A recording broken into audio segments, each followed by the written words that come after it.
في مكانه كما عهدناكم خيرين وطيبين وملتزمين، كما عهدناكم أهل هذا البلد المعطاء والمحافظة الطيبة والإخوة الذين من خارجها.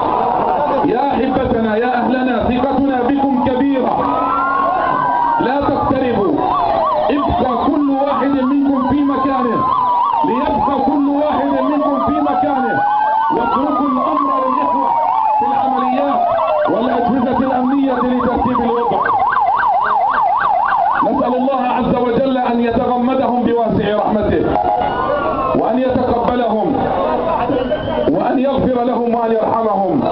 أحبتنا أهلنا، الفاجعة أصابت الجميع والمصيبة حلت بنا جميعا. أملنا كبير أن ترجعوا إلى الخلف. إخواننا الأكارم في الصف الأول، ارجعوا ما استطاعوا، جزاكم الله خيرا.